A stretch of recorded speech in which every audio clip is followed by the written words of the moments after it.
stated before that I was a victim of sex acts when I was a child. A panicked voice, half breathless, half disbelieving, tears through a 911 line in Cleveland, Ohio on May 6, 2013.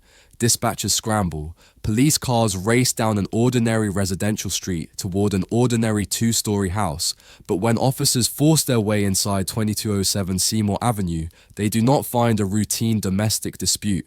They find chains, padlocks, makeshift toilets, and 3 women who vanished over a decade apart, all trapped behind the smiling mask of one man, Ariel Antonio Castro. On the outside, Castro is unremarkable. A middle-aged former school bus driver, Puerto Rican-born, long settled in Cleveland. Neighbors know him as the guy who plays bass in local bands, hosts cookouts, and occasionally gives kids rides on his motorcycle. He jokes, he waves, he blends in. Inside, his house is a closed world. Between 2002 and 2004, he abducts 3 young women, Michelle Knight, Amanda Berry, and Gina DeJesus, and turns his home into a private prison for 11 years. One of those captives will give birth to a daughter in that house. The story will become known worldwide as the Cleveland House of Horrors.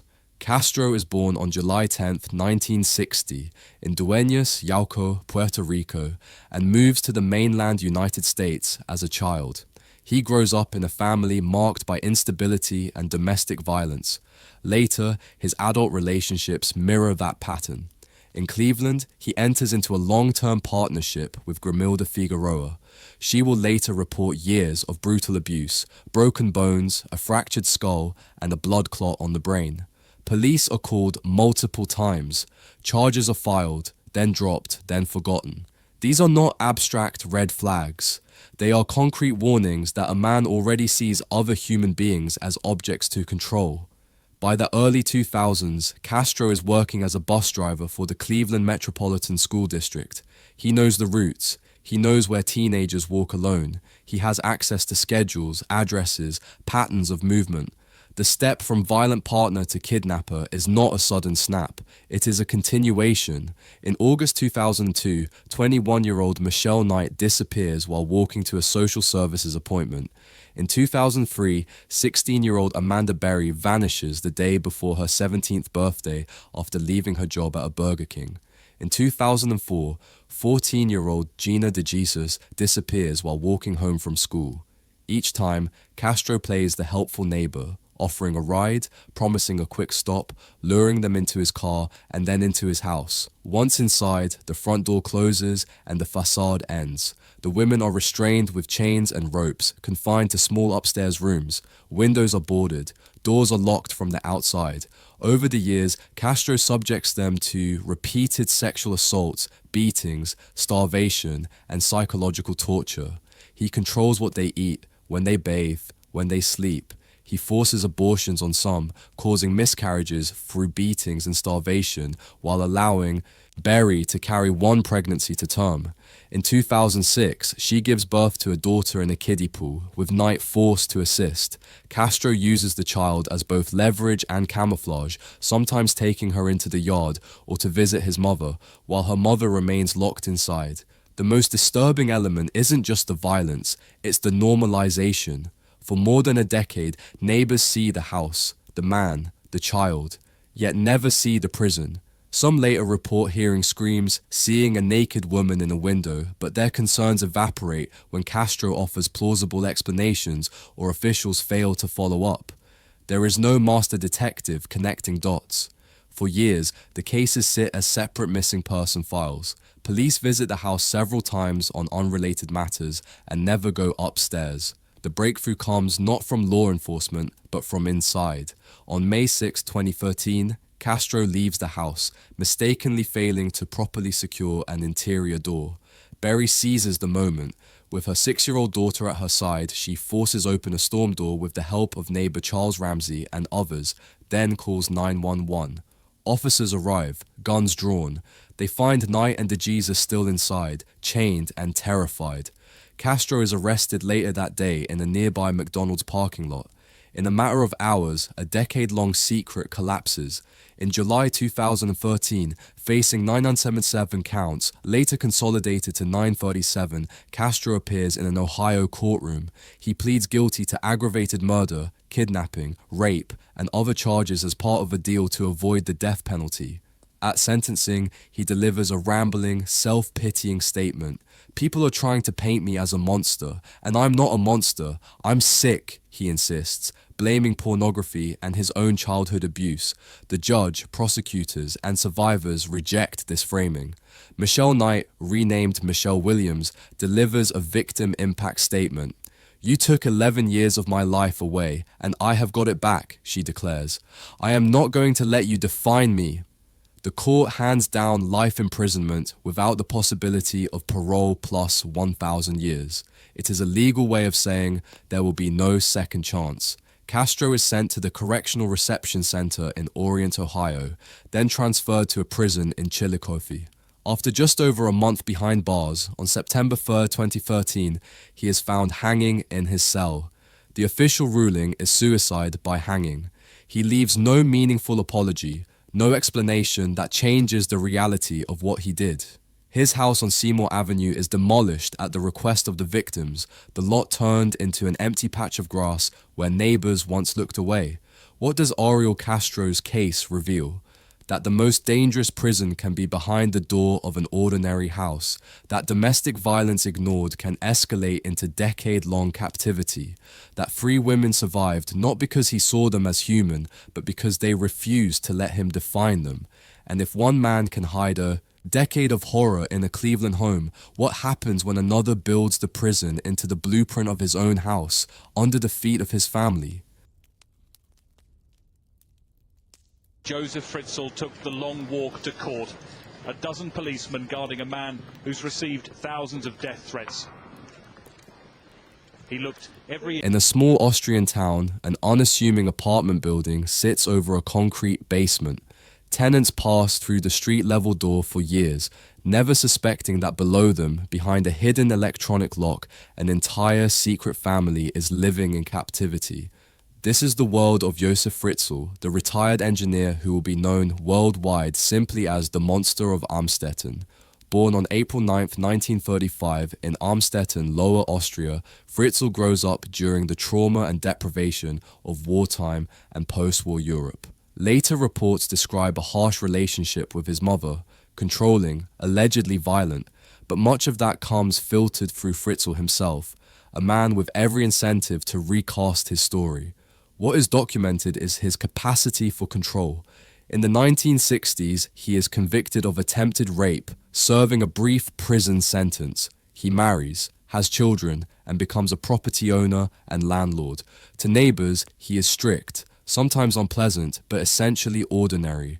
A man who tinkers with renovations and spends long hours in the basement. He presents himself as a provider, a patriarch, a man who knows best. His wife Rosemarie appears to accept his authority without question. What he is actually building beneath his house is a sealed world. By the late 1970s, Fritzl is constructing a reinforced cellar beneath his Amstetten property, with thick concrete walls, soundproofing, and a series of doors, one of them hidden behind a shelving unit. He tells his wife he is building a nuclear fallout shelter, a plausible story in Cold War Austria. In reality, he is designing a prison with only one key, his own. In 1984, his daughter Elizabeth turns 18. She has already tried once to run away as a teenager, a rebellion that ends when police return her to her parents. On August 28, 1984, Joseph lures her into the basement under the pretext of helping him install a door. Downstairs, he overpowers her, handcuffs her, and drags her into the newly prepared dungeon. Then he tells his family and the police that Elizabeth has run away again, this time to join a religious sect. Weeks later, a letter appears, dictated under duress, in which she claims to have left of her own free will. For her mother and siblings, the lie holds. For Elizabeth, the door to the outside world closes for 24 years. Between 1984 and 2008, Fritzl repeatedly rapes his imprisoned daughter. She gives birth to 7 children in the cellar. One boy, Michael, dies days after birth. Fritzl burns the body in a furnace. 3 of the surviving children, Kirsten, Stefan, and Felix, remain below, growing up in a cramped underground space with no natural light, no fresh air beyond what filters through a ventilation system, and no contact with the outside world. The other 3, Lisa, Monica, and Alexander, are carried upstairs by Fritzl and presented to his wife, Rosemarie, as abandoned foundlings. Letters, again dictated by Fritzl and forced upon Elizabeth, explain that she cannot care for them. Social workers visit over the years. Doctors treat the children. No one demands to see the mother because Joseph has already written a plausible script. The most chilling element is the routine. Fritzl visits the cellar several times a week, bringing food, turning the lock, deciding when his underground family will see light, hear music, or feel fresh air from a small ventilation system. The world above carries on, unaware. Neighbors notice nothing. Family members accept his explanations. The underground children grow older, never seeing the sun. The system unravels because of a medical crisis. In April 2008, 19-year-old Kirsten, one of the underground children, falls critically ill. Her condition deteriorates beyond what Elizabeth can manage with the limited medical supplies her father provides. Desperate, she pleads with her father. Fritzl realizes he cannot afford a death he cannot conceal. He allows Kirsten to be brought to the local hospital, an unprecedented move, but his old story about a sect and a runaway mother does not satisfy doctors treating a young woman who appears never to have seen sunlight, whose teeth are rotting, whose body shows signs of severe vitamin deficiency. Authorities request that this mysterious mother come forward. Fritzl brings Elizabeth and her remaining 2 underground children upstairs for the first time in decades. Police separate father and daughter, and in an hours-long interview, Elizabeth finally tells the truth. On April 26, 2008, Austrian police arrest Josef Fritzl. Forensic teams descend into the cellar, photographing the narrow corridors, the low ceilings, the hidden electric door with its numeric keypad. The world sees, in stark images, what it means to design a prison beneath your own home. Investigators find a network of rooms barely 5 feet high, a toilet, a small cooking area, beds. The children are removed to secure locations. Elizabeth, now in her 40s, begins the slow process of rebuilding a life. Kirsten eventually recovers. The underground children begin the painful adjustment to a world they have never known. In March 2009, Fritzl stands trial in St. Pölten. He faces charges of rape, incest, false imprisonment, enslavement, and negligent homicide in connection with the death of the infant Michael. At first, he pleads guilty only to some counts, denying negligent homicide and enslavement. The prosecution plays a videotaped testimony from Elizabeth describing the years of abuse. Court observers note Fritzl watching the screen, face drawn. The next day, he changes his plea to guilty on all charges. "I am guilty," he tells the court. The court sentences him to life imprisonment with a minimum of 15 years before possible review, and orders him held in a facility for offenders requiring psychiatric treatment. It is a legal acknowledgement that what happened in that cellar is beyond any finite term. As of November 2025, Josef Fritzl remains incarcerated under a life sentence in Austrian custody. His later legal maneuvers focused only on whether he is held in a secure psychiatric unit or an ordinary prison. For the public, those distinctions mean little. The name Fritzl has become shorthand for a certain kind of horror. Hidden domestic captivity, institutional blind spots, and the capacity of one person to bend an entire household to his will. Elizabeth and her children have been given new identities and live under state protection. The house in Amstetten has been demolished. Was Josef Fritzl a product of his time, his upbringing, his own claimed abuse? Those factors may explain parts of his psychology, but they do not excuse decades of calculated cruelty. Standing over that concrete cellar, we are left with a brutal truth. Some prisons are built with bars and guard towers. Others are poured in concrete, sealed with a keypad, and hidden beneath the floorboards of respectability. And when the state fails to see those spaces, predators step in.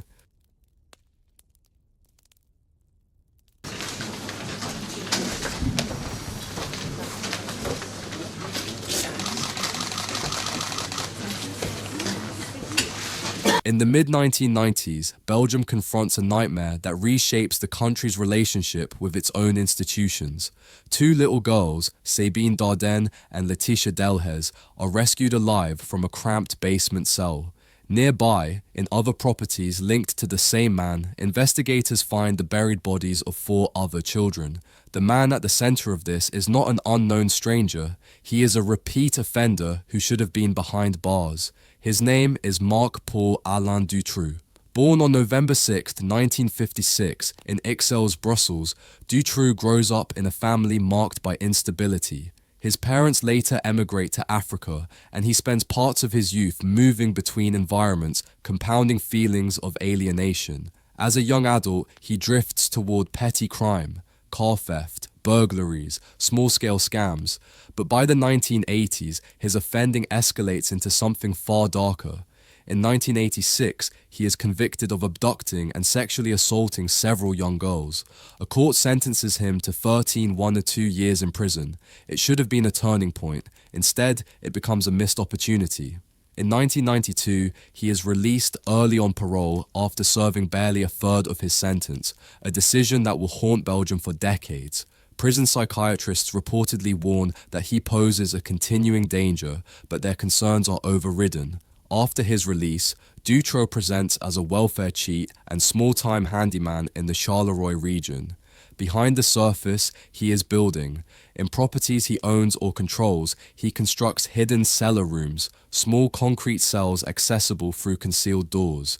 His accomplices include his wife, Michelle Martin, and other associates, whom he manipulates through a mix of dominance, dependency, and shared criminal profit.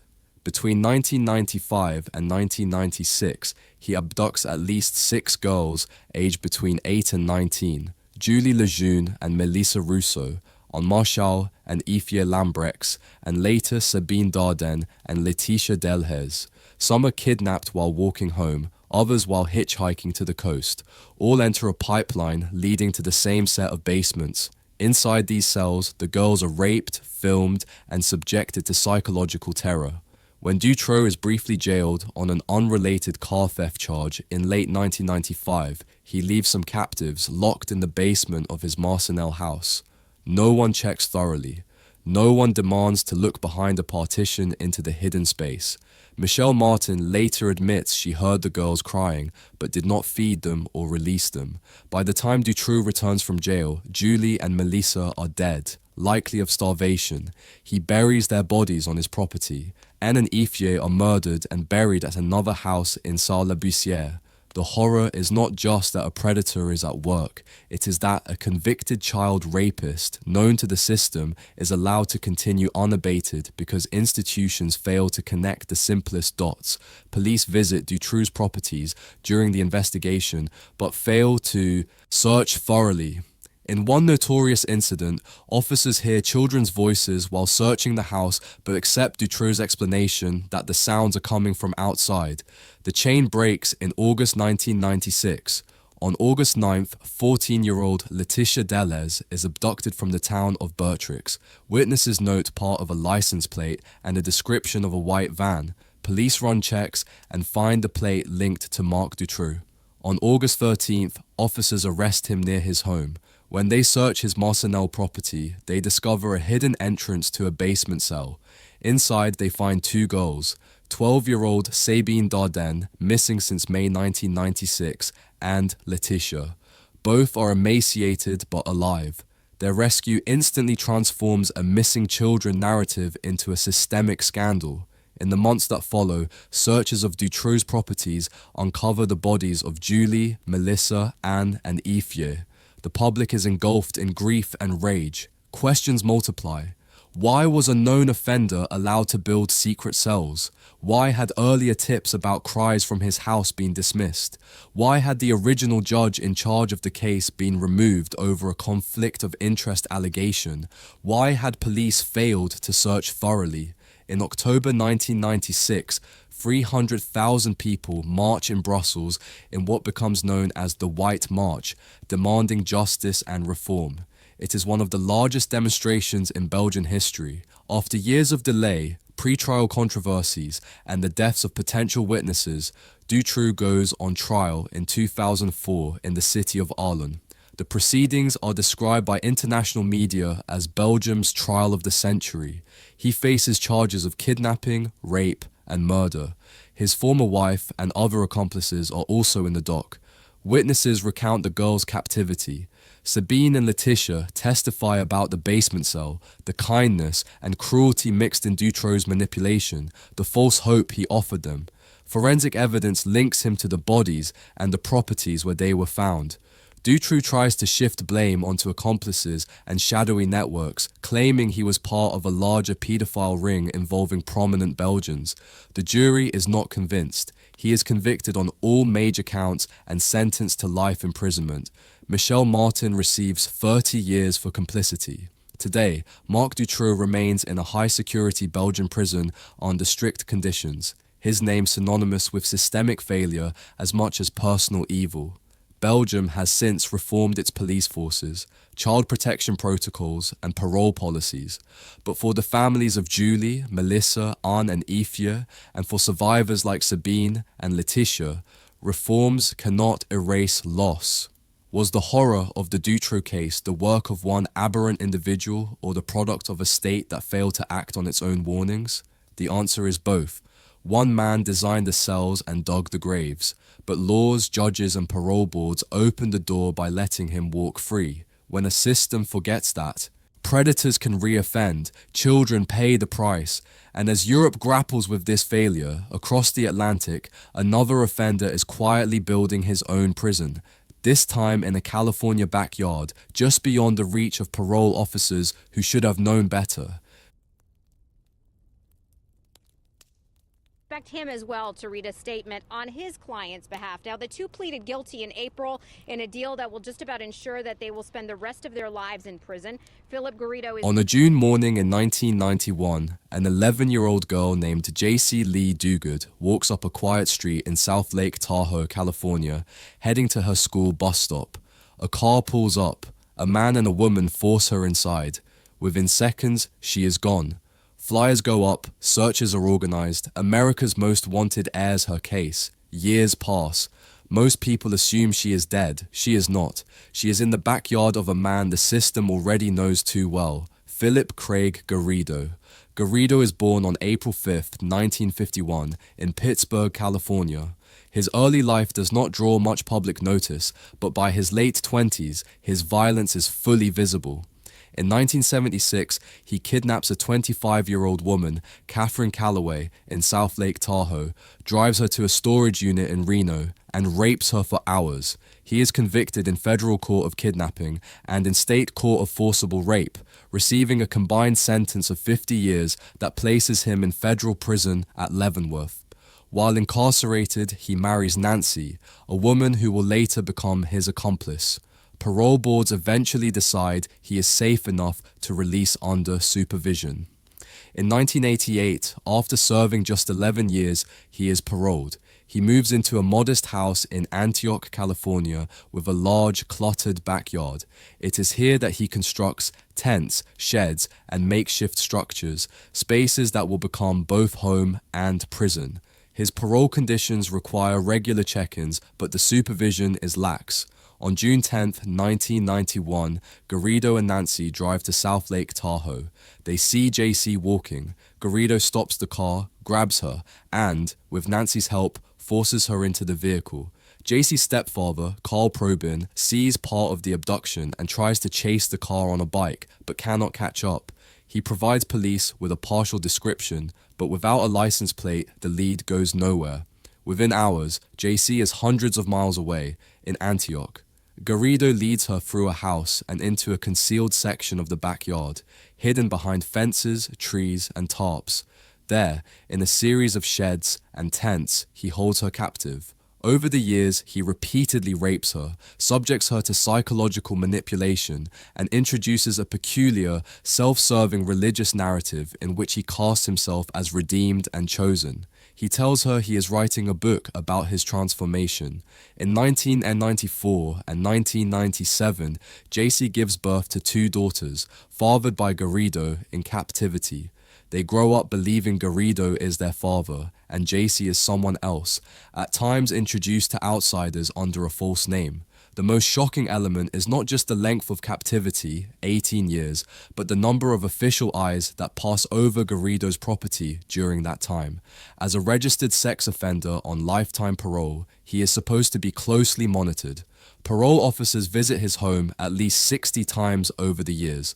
Local police contact him on other matters. Federal agents investigate his use of the internet.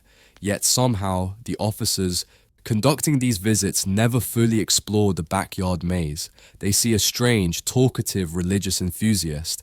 They do not insist on looking behind the tarps. In one visit, an officer hears children's voices but accepts Garrido's explanation that they belong to a neighbor's kids. The chain finally breaks in August 2009. Garrido appears at the campus of the University of California, Berkeley, with two young girls and tries to organize a religious event, handing out pamphlets about his beliefs. Campus police officers find his behavior unsettling and the presence of the children suspicious. They run a background check and see his status as a registered sex offender. Concerned, they contact his parole agent. On August 26th, Garrido, Nancy, JC presented under an alias, and the two girls report to a parole office. Under questioning by multiple officers, JC eventually admits who she is, the missing girl from South Lake Tahoe. The revelation is both stunning and damning. Authorities move quickly to secure her and the children, and Garrido is arrested. The backyard complex is photographed, revealing the extent of his concealment. In 2011, facing overwhelming evidence and the testimony of his victims, Garrido pleads guilty in a California court to kidnapping and multiple counts of sexual assault. He is sentenced to 431 years to life in prison. Nancy receives 36 years to life. In court, JC does not appear in person, but her mother reads a victim impact statement describing the years stolen, the birthdays missed, the life reshaped by terror and survival. Outside, commentators focus on the unimaginable nature of the crime. For those who read his file, the more pressing question is, why was it not imagined sooner? The state of California later settles with JC for $20 million, acknowledging the parole failures. Today, Philip Garrido is an inmate serving what is effectively a life-ending sentence in the California prison system. JC Duguid has written a memoir, A Stolen Life, and has become an advocate for victims of abduction and sexual violence. Her story is no longer only about what was done to her, but about what she built afterward. She has testified before Congress about parole reform and victim support. Is Garrido the aberration of a broken mind or the predictable result of a system that believed paperwork more than risk?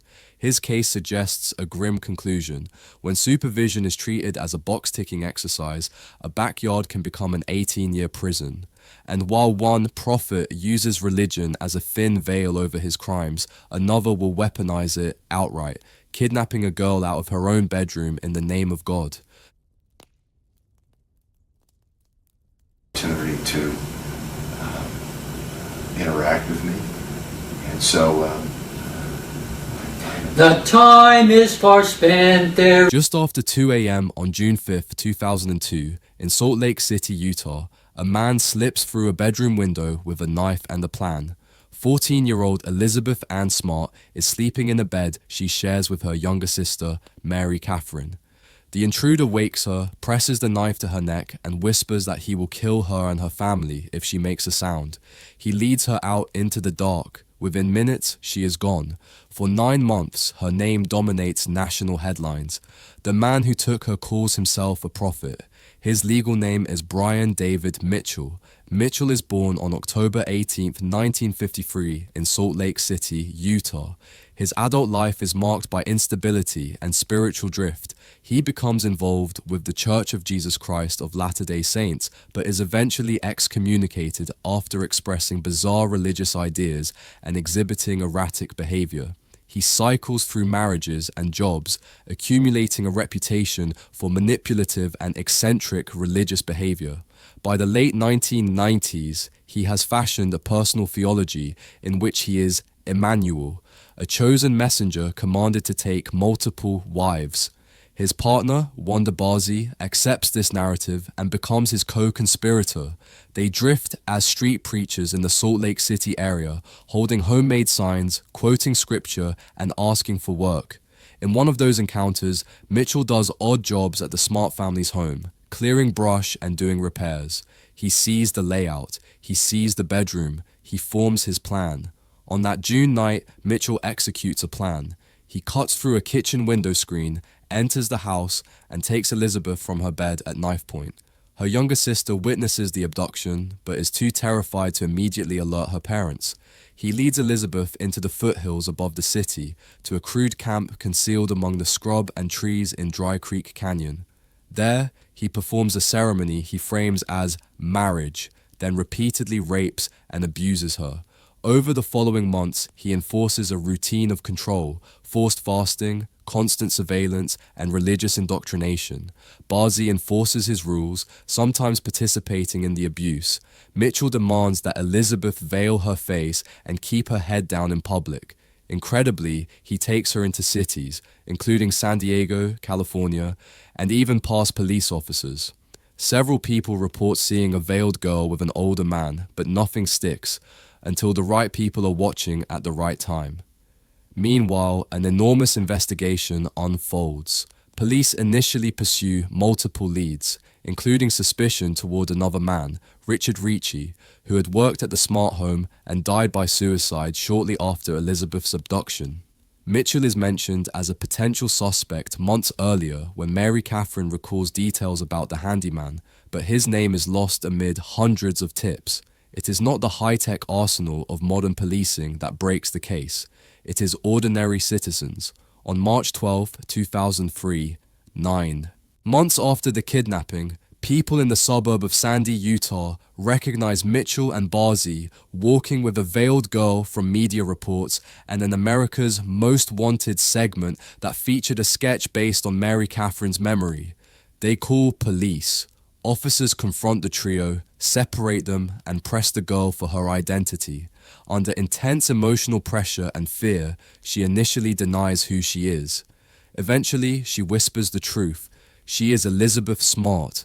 Mitchell is arrested and charged in both state and later federal court with kidnapping and transporting a minor across state lines for illegal sexual activity. What follows is a protracted battle over his competency to stand trial. He sings hymns in court, shouts religious statements, and sometimes refuses to speak at all. Psychiatrists diagnose him with personality disorders, but conclude he is malingering, exaggerating symptoms to avoid trial. The proceedings are delayed for years as courts wrestle with the competency issue. In 2010, a federal jury finally hears the case. Elizabeth testifies in calm, precise detail about the abduction, the repeated rapes, and the ways Mitchell used religious rhetoric to justify his domination. The defense argues mental illness. The jury is unconvinced. In December 2010, Mitchell is convicted on both counts. In May 2011, he is sentenced to life in federal prison without the possibility of parole. At sentencing, Elizabeth addresses him directly. "You took away 9 months of my life that can never be returned," she says. "You will have to be held responsible for those actions, whether it's in this life or the next, and I hope you are ready for when that time comes." There is no theatrics in her voice, only steel. Her composure and strength leave the courtroom silent. Today, Brian David Mitchell is an inmate at the U.S. Penitentiary in Tucson, Arizona, serving a life sentence. Wanda Barzy, after her own conviction and incarceration, was released in 2018 and remains under strict supervision in Utah.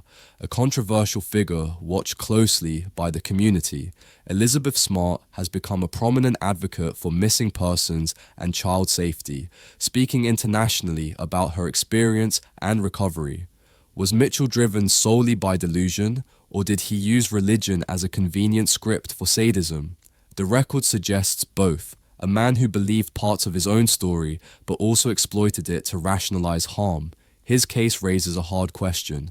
When someone cloaks violence in spiritual language, How quickly do we dismiss concerns as eccentricity instead of recognizing danger?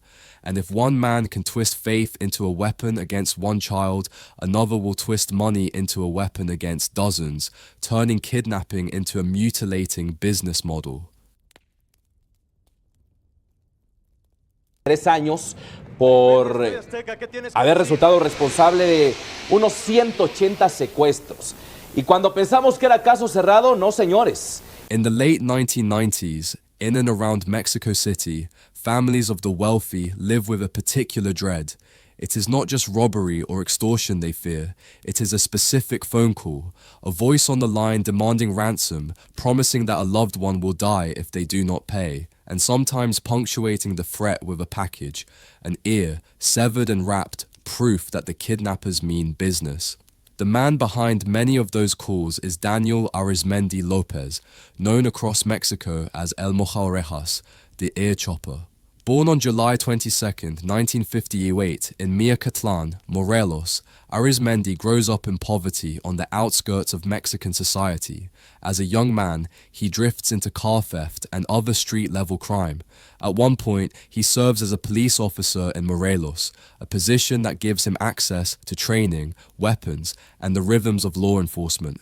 According to later court records and investigative reports, he uses that experience not to uphold the law, but to learn how to outmaneuver it. By the mid-1990s, as Mexico grapples with economic instability and rising crime, Arizmendi sees an opportunity.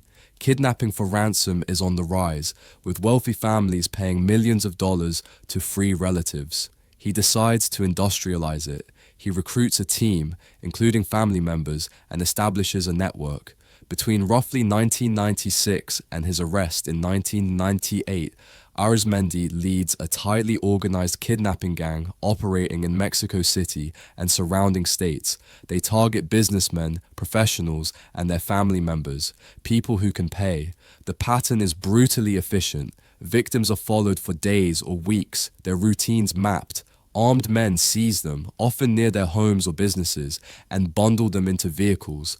They are taken to safe houses where they are bound and held for weeks or months. Ransom demands follow, often in US dollars, the amounts staggering for even upper-class families. When negotiations stall, the gang cuts off one or both of the victim's ears and sends them to relatives as proof and pressure. It is this method that earns Arizmendi his nickname and his infamy. The tactic is both psychologically devastating and effective at accelerating payment. Officially, he is linked to at least 18 kidnappings, though some investigators believe the true number is higher. Some victims are released after payments, others are murdered even when families comply. Authorities allege that the gang collects millions of dollars in ransom. In his homes, investigators will later find an altar to Santa Muerte, the folk's saint of death venerated in some criminal circles, along with cash, weapons, and luxury goods. Media portray him as a symbol of a new kind of predator, less serial killer than entrepreneur of terror. His name becomes a byword for the kidnapping epidemic plaguing Mexico. The Mexican government cannot ignore him. Kidnapping has become both a public safety crisis and a political liability. Federal and local agencies form special anti-kidnapping units, deploying wiretaps, informants, and surveillance. Their break comes when some of Arizmendi's accomplices are arrested on lesser charges and start talking. Phone intercepts and human intelligence point to safe houses and patterns. On August 17, 1998, in Naucalpan, Estado de Mexico, police move in. They capture Arizmendi, his sons, and several associates. Television cameras broadcast images of the man the Washington Post will call second to none in Mexico's world of kidnappers. He is shown in handcuffs, disheveled, a figure who had terrorized a nation. In the years that follow, Arizmendi stands trial in multiple jurisdictions, facing charges of kidnapping, organized crime, illegal deprivation of liberty, weapons offenses, and homicide. He is convicted on numerous counts, receiving sentences that add up to hundreds of years in prison, though Mexican law limits the actual time he will serve to a much smaller number, often cited around 50 years. In interviews, he sometimes denies aspects of his crimes, sometimes alludes to them, but rarely expresses genuine remorse. He claims poverty drove him to crime, an explanation prosecutors reject given the scale and cruelty of his operations. Today, Daniel Arizmendi Lopez is housed in the Federal Social Readaptation Center, number 301, El Altiplano, Mexico's highest security prison, alongside cartel bosses and top organized crime figures. Legal challenges have chipped away at some individual convictions, but the weight of the remaining sentences ensures he will likely die behind bars. His case led to reforms in Mexico's anti-kidnapping laws and the creation of specialized units. Was Arizmendi a uniquely sadistic figure, or simply the rational product of a criminal market, using mutilation the way a marketer uses advertising? His case forces an uncomfortable conclusion. When a society allows corruption, inequality, and impunity to grow, kidnapping can become a business, and human beings become leverage.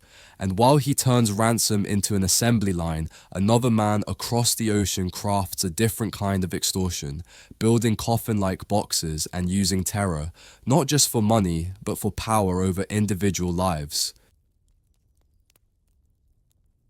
In July 1991, 18-year-old Leeds sex worker Julie Dart disappears after being seen getting into a car. A week later, her body is found in a field near Grantham, Lincolnshire. She has been strangled. Police receive a typed ransom note demanding money from her boyfriend, and later, a letter threatening to derail trains if British Rail does not pay $200,000. The killer seems to be probing for the right combination of victim and leverage. He will find it 5 months later in a 25-year-old estate agent named Stephanie Slater. The man behind both crimes is Michael Benjamin Sams. Sams is born on August 11, 1941, in Keighley, West Yorkshire. His early life, unlike many violent offenders, is not marked by obvious, headline-grabbing abuse. He becomes an engineer, marries, and builds a relatively conventional life. Yet by middle age, that life is cracking. He faces financial problems, business failures, divorces. He loses his right leg to cancer and wears a prosthesis.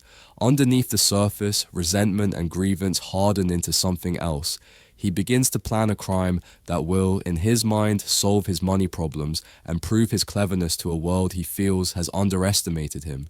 He studies kidnapping cases, reads about techniques, and constructs his plan. Julie Dart's abduction appears to be his first major step.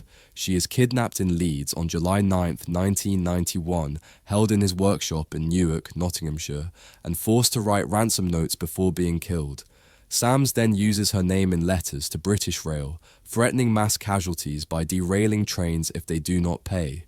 The extortion attempt fails when police trace the drop point, but the crime gives him experience, what worked, what did not. It also shows him that he can keep a victim confined for days without detection. He refines his approach, building a more secure prison. In January 1992, Sams targets Stephanie Slater, an estate agent working for Shipways in Birmingham. Posing as a potential buyer named Bob Southwell, he arranges to view an empty house in the Great Bar area. Once inside, on January 22, 1992, he attacks her with a knife and forces her into his car. He drives her to his Nottinghamshire workshop, where he has built a wooden, coffin-like box inside a wheelie bin. He binds her, places her inside, and fixes the lid. Air holes and a crude alarm system allow him to monitor her while limiting her movement and sight. For 8 days, she lives in that box, terrified, isolated, entirely at his mercy. She can hear trains passing nearby but cannot cry out. Sams contacts her employer, Shipway's estate agents, and demands a $175,000 ransom. Over multiple phone calls with a police negotiator, he provides instructions, demonstrating a chilling level of control. The calls are recorded. In them, his voice is controlled, deliberate, with a distinct West Yorkshire accent and pattern of speech. Ransom is eventually paid on January 29th at a railway station drop point and later largely recovered by police from a drainage ditch near his workshop, hidden by Sams for later retrieval. After securing the money, he releases Stephanie, blindfolded and disoriented, on the side of a road near Newark on January 30th. She survives, walking to a nearby house to call for help. The investigation hinges on two things: Stephanie's detailed recollections and Sam's voice. She remembers the feel of his workshop, the sound of trains, the smell of his clothing, details about the box. Police reconstruct the likely radius and narrow down potential suspects. The recorded calls are played on the BBC's Crime Watch on February 5th, 1992. Millions hear the kidnapper's voice. One of them is Sam's ex-wife, Tina. She recognizes it and calls police. Combined with other forensic leads, the ransom traces, car sightings, handwriting analysis, this tip leads directly to Michael Sams, who is arrested in his workshop in Newark on February 19, 1992. In 1993, he stands trial at Nottingham Crown Court for the kidnap and murder of Julie Dart, the kidnapping of Stephanie Slater, and blackmail. The evidence is overwhelming. Stephanie identifies him in court.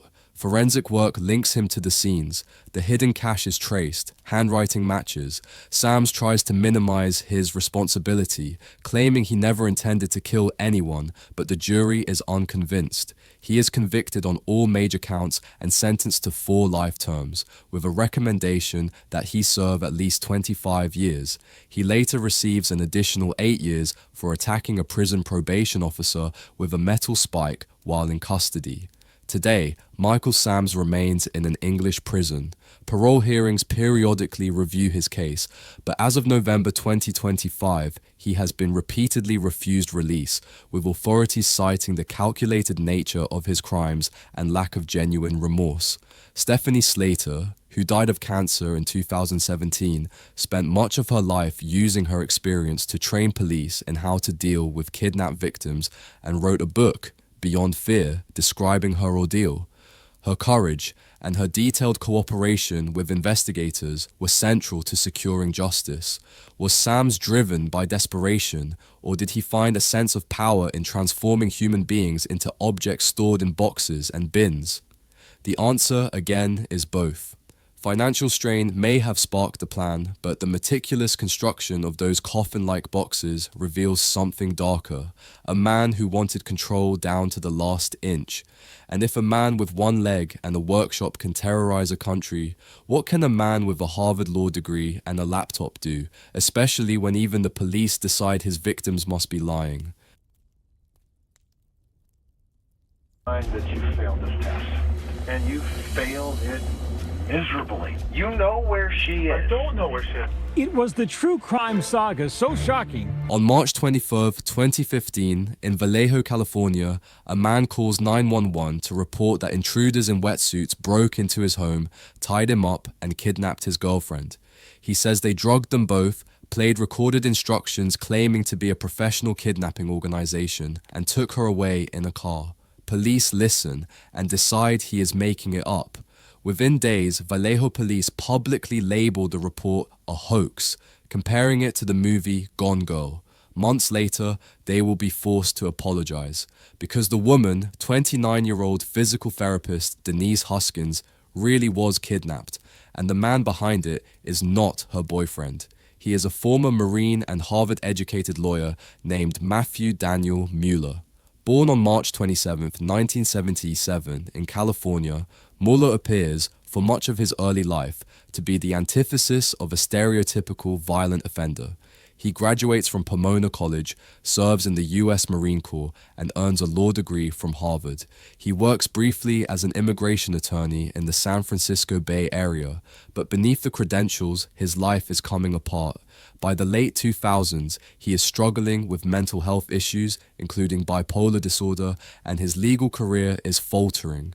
Instead of seeking help, he begins to break into homes, driven by a combination of financial desperation and psychological compulsion. In 2009, in the Silicon Valley area, a masked intruder breaks into a woman's home in Palo Alto, binds her, and attempts to sexually assault her, then flees. Similar home invasions occur across the Bay Area, with a masked man using stun devices, zip ties, and threats. Victims persuade him to leave or fight him off, but the pattern is chilling. At the time, police do not connect these cases to any larger series. Mueller moves, drifts, continues to offend. According to later evidence, Mueller was also responsible for an unsolved 1993 abduction and rape of a teenage couple near Folsom Lake, a crime that remained a mystery for more than 2 decades. In the early hours of March 24, 2015, Mueller breaks into the Vallejo home of Denise Hoskins and her boyfriend, Aaron Quinn. Wearing dark clothing and headgear, he shines bright lights, plays a recorded message claiming to be a group of highly trained Black Ops kidnappers executing a paid job, and binds and blindfolds the couple using zip ties and swimming goggles covered in duct tape. Quinn is eventually left behind in a closet, drugged with NyQuil and restrained. Hoskins is taken. Over the next 48 hours, Mueller keeps her in captivity at his mother's cabin in South Lake Tahoe, sexually assaults her twice, records proof-of-life videos, and sends emails to the media and to Quinn using an anonymous email account, demanding an $8,500 ransom and threatening to release compromising footage if the family goes to the police. The emails are sophisticated, referencing encryption, operational security, and suggesting multiple perpetrators. Despite these communications, Vallejo police grow increasingly convinced the story is staged. When Hoskins is released 2 days later near her father's home in Huntington Beach, more than 400 miles away, she is treated not as a victim but as a suspect. Police publicly accuse the couple of wasting resources. We've determined that none of the things that he reported actually happened, a police spokesperson declares.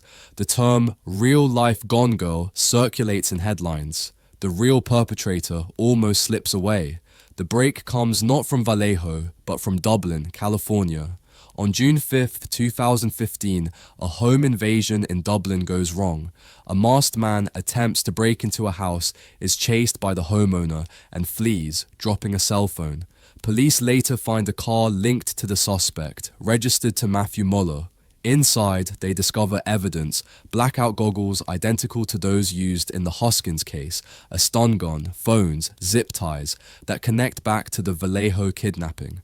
Digital forensics tie Mueller to the ransom emails and track phone purchases. DNA from the Hoskins case matches Mueller. Slowly, investigators piece together a pattern stretching back more than 2 decades. Confronted with the evidence, Mueller eventually pleads guilty in federal court to the kidnapping of Denise Hoskins. In March 2017, a judge sentences him to 40 years in federal prison. In subsequent state proceedings, he receives multiple life sentences for the 1993 Folsom Lake abduction and rape, 2009 home invasions, and 2015 kidnapping series in San Ramon and Dublin. The cumulative effect is clear. He will never walk free. Vallejo police are forced to issue a public apology to Hoskins and Quinn. At his 2017 federal sentencing, Denise faces him in court. "Now we meet face to face, eye to eye," she says. "I'm Denise Hoskins, the woman behind the blindfold. I am not a liar, I am a survivor." Her words cut through years of disbelief and mischaracterization. Later, she and Aaron Quinn will co-author a book, Victim F, and their case will be the subject of the 2024 Netflix series American Nightmare, which examines not only Mueller's crimes, but also the institutional refusal to believe them. They also sue Vallejo for defamation and emotional distress, settling for $2.5 million. Today, Matthew Mueller is held in the federal prison system, serving his 40-year sentence before likely transfer to California custody to serve his state life terms. His crimes span more than 2 decades, from the 1993 Folsom Lake attack to the Vallejo kidnapping and beyond. His story is not just about a predator, it is about what happens when law enforcement certainty hardens into tunnel vision. Is Mueller a fallen genius, undone by mental illness, or a man who used his intelligence to refine terror? The evidence suggests that his education and training did not prevent his violence, they amplified it. When a man with a Harvard law degree decides to become a kidnapper, he brings with him not just cruelty, but strategy. And while his victims fight to reclaim their narrative in the media, victims in another country fight simply to survive as they are seized off the streets by a man the press will call the billionaire kidnapper. retired, sentenced Evans to 21 years imprisonment for kidnapping a businessman, Silvanus Ahamonu, and collecting $420,000. In June 2017, Nigerian police parade a handcuffed man before cameras in Lagos. Around him, luxury SUVs, expensive houses, photographs of properties allegedly worth millions. The man is soft-spoken, almost mild in demeanor. His name is Chukwudumeme Onwamadaike, but across Nigeria he is known by a single alias, Evans. The label that follows is even more striking: the billionaire kidnapper. Originally from Niwi in Anambra State, Evans's early years are spent in the nation's southeast, but as an adult he gravitates toward Nigeria's commercial hubs. He becomes involved in robbery and car theft, then, according to police and court records, in something more lucrative: orchestrating high-value kidnappings. By the early 2010s, he has built a network that operates primarily in Lagos, Edo, and Anambra states. His targets are not random. They are business owners, executives, and professionals, the people who can pay substantial ransoms. The pattern is depressingly consistent. Victims are followed for days or weeks, their movements studied, their routines mapped. Armed men seize them, often near their homes or offices, and bundle them into vehicles. They are taken to rented houses or apartments that function as makeshift prisons. There, they are held, sometimes for months, while Evans and his associates negotiate ransom. Demands are made in US dollars, often in the range of $1 million or more. Some families pay in installments over weeks. Others cannot raise the amounts demanded. In at least one case, the kidnapping of pharmacist and industrialist Donatus Dunu, victims are held in extremely harsh conditions, chained to ceilings, blindfolded, starved, and uncertain if they will leave alive. According to court testimony, Dunu was held for 88 days before his escape, during which time his family paid $420,000. By 2017, Nigeria is in the grip of a kidnapping crisis that affects not just the wealthy, but also middle-class families. High-profile cases involving Evans become symbols of the problem. Investigative reports describe him as a kidnap kingpin whose operations net millions, money allegedly invested in properties across Lagos, including luxury homes in Magodo and other upscale neighborhoods. For the public, he becomes a focal point of anger. For police, he becomes a priority target. Nigerian media report that he lived a double life, presenting as a successful businessman while orchestrating kidnappings. The break that leads to his arrest comes when Dunu escapes. According to Nigerian media, he manages to loosen his restraints and flee the house where he is being held in Igando, a Lagos suburb. His testimony gives police a critical starting point: locations, voices, fragments of information. The Inspector General's Intelligence Response Team, a specialized unit, tracks phone calls, monitors associates, and traces financial flows. In June 2017, they move in. Evans is arrested in Lagos, reportedly at one of his homes in the Magodo area. News. Outlets show him, subdued, in a t-shirt, seated on the floor as officers stand over him. He gives interviews to the media in which he admits to multiple kidnappings, but later tries to retract some statements, claiming he was coerced. In 2018, trials begin in Lagos State High Courts. Evans faces multiple charges of conspiracy and kidnapping in separate cases. The most prominent case centers on Dunu. Prosecutors present evidence that Evans masterminded the abduction, supervised calls demanding a $1 million ransom, and personally profited from the crime. In February 2022, after years of legal maneuvering and delays, a Lagos High Court finds him and two co-defendants guilty of kidnapping and conspiracy. Justice Hakeem Ashodi notes his lack of remorse and attempts to recant earlier confessions, despite video evidence and corroborating testimony from victims. Evans is sentenced to life imprisonment. Later that year, in a separate case involving the kidnapping of businessman Silvanus Hafia, he receives a 21-year sentence. Appeals are filed, but as of November 2025, his convictions stand. Today, Evans sits in a Nigerian prison, no longer behind the wheel of a luxury SUV, but behind bars, his name invoked in debates about security, policing, and inequality. His victims, many of whom speak only anonymously out of fear, live with trauma that cannot be measured solely in naira or dollars. Some have written about their ordeals, describing the terror of captivity and the slow process of recovery. Was Evans simply a symptom of a society where ransom can be as profitable as business, or was he something more, a man who embraced a violent entrepreneurial model without flinching? The answer is not either or. He exploited weak policing, corruption, and fear, but every time he ordered another abduction, he made a choice. And while his choices shattered individual lives, our final case nearly shattered an entire community, when 3 men decided that the simplest way to get rich was to bury a busload of children alive. 6 children on board. They then drove them to Livermore and put them in a container, buried in a quarry. The bus driver helped the children escape after 16 On the afternoon of July 15, 1976, in Chowchilla, a small farming town in California's Central Valley, a yellow school bus rumbles down a dusty road. Inside are 26 children, ages 5 to 14, and their 55-year-old driver, Ed Ray. They are heading home from a summer class trip to a local swimming pool. The route is routine, a path Ray has driven countless times. What happens next is not.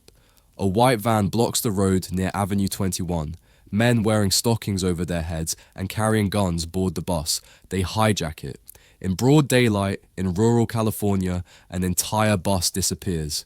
The kidnappers are not cartel members or political terrorists. They are 3 young men from wealthy Bay Area families. Frederick Newhall Woods IV, age 24, and brothers James Schoenfeld, 24, and Richard Schoenfeld, 22. Born in the early 1950s, they grow up in comfort and privilege. Woods' family owns a rock quarry in Livermore. The Schoenfelds come from a prosperous Atherton background, their father a podiatrist. They are not stealing because they are starving. They are, as later court records and media reports will emphasize, trying to pull off what they think is a clever cinematic heist, a massive ransom from the state of California that will solve their perceived financial problems and prove their ingenuity. After commandeering the bus, the kidnappers order Ray to drive into a dry riverbed in the Berendeslau area where 2 vans are waiting. They force the children and Ray to climb down into the back of the vans, then cover the windows with cardboard and tape. The vans drive through the night. The journey lasts approximately 11 hours, winding through back roads to avoid detection. Inside, the heat is stifling. Children cry, vomit, and pray. Many believe they are going to die. No one outside knows where they are. By evening, when the bus fails to arrive, parents panic and police launch a massive search. The convoy eventually arrives at the Woods family rock quarry in Livermore, more than 100 miles from Chowchilla. There, buried in a pit, is the core of the plan.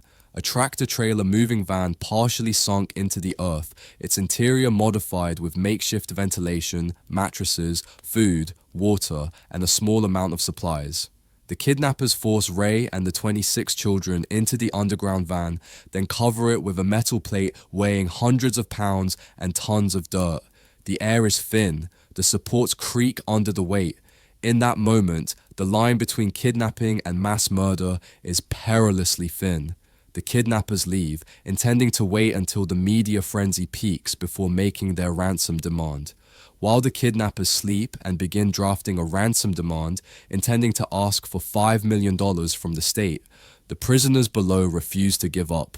Ed Ray and the older boys, particularly 14-year-old Mike Marshall, look for any weakness. They stack mattresses to reach the roof, push at the metal hatch, and dig at the earth that has collapsed onto it. It is exhausting, filthy work in the sweltering heat. The children's fear is matched only by their determination and Ray's calm leadership. After roughly 16 hours underground, they manage to pry open the hatch and claw their way to the surface, emerging into the dusty light of the quarry on July 16, 1976. They walk to a nearby guard shack and call for help. Police arrive within minutes, finding all 27 alive but traumatized. The story explodes in the media. Photographs of the exhausted children covered in dirt and grime hit front pages across America. The FBI and local authorities converge on the quarry, cordoning off the site. Once the rental records for the buried moving van and other vehicles are traced, suspicion quickly falls on Woods and the Schoenfelds. By late July and early August, all three are arrested. Frederick Woods is arrested at his family's estate, the Schoenfelds after turning themselves in. Evidence recovered from the quarry, their homes and the vehicles ties them directly to the crime. They admit key facts, though they will later argue over who led and who followed, each trying to minimize his role. In 1977, the trio stand trial in Alameda County. They faced 27 counts of kidnapping with bodily harm, one for each victim. The prosecution emphasizes the calculated nature of the crime, the months of planning, the buried van, the food and water that suggested they intended to keep the victims alive long enough to collect ransom, and the life-threatening risk created by the burial. The defense highlights that no one died and suggests that the men never intended to kill anyone, framing the crime as a botched ransom attempt. For the victims and their families, the distinction feels academic. The jury convicts all three on all counts. Each is sentenced to life in prison with the possibility of parole, a standard sentence under California law at the time. Over the decades, the Chowchilla survivors grow up, carrying the psychological weight of what happened underground. Many struggle with claustrophobia, anxiety, recurring nightmares, and post-traumatic stress disorder. Some speak publicly about their experiences. Others prefer privacy, trying to move beyond the label of Chowchilla victims. Meanwhile, Woods and the Schoenfelds serve long stretches behind bars. Richard Schoenfeld is paroled in 2012 after numerous hearings. James follows in 2015. Woods, after repeated denials amid concerns about his conduct in prison, lack of remorse, and allegations that he was profiting from a trust fund established by his family, is finally granted parole in 2022 at age 70. Their releases are legal, consistent with the original sentences and changes in California law regarding parole eligibility. For many survivors, they are also deeply painful, reopening old wounds. Was the Chowchilla kidnapping an impulsive stunt gone wrong, or a coldly engineered act that came seconds away from mass child homicide? The existence of the buried van, the calculated isolation, and the failure to ensure adequate ventilation or guarantee the structural integrity of the burial answer that question. When you bury 26 children and their bus driver alive for money, you accept that they may die. The fact that they dug themselves out is a testament not to the kidnappers' restraint or planning, but to the victims' will to live and Ed Ray's heroism. Across these 10 cases, from Cleveland to Amstetten, from Belgium to Mexico City, Lagos, and Chowchilla, the pattern is stark. Kidnapping is not just about abduction. It is about control. It is about one person deciding that another's freedom, bodily integrity, even life are negotiable commodities. Some offenders hide behind religion, others behind money or education, or the illusion of normal family life. Trauma, childhood abuse, or social breakdown may form part of the story, but they never erase the moment of choice, the decision to build a cell, to dig a pit, to pick up a knife, to send a ransom demand. These are not comfortable stories. They are not meant to be. They remind us that evil can be banal and bureaucratic, hiding in paperwork and parole files as much as it can be theatrical and shocking. They also remind us that vigilance matters. Listening to victims, taking missing person reports seriously, questioning convenient explanations, and ensuring that those who have already proven capable of extreme violence are monitored with the seriousness they deserve. If you found this exploration into these shocking cases compelling, please hit the subscribe button and turn on notifications. Which of these criminals do you think was the most disturbing? Share your thoughts in the comments below.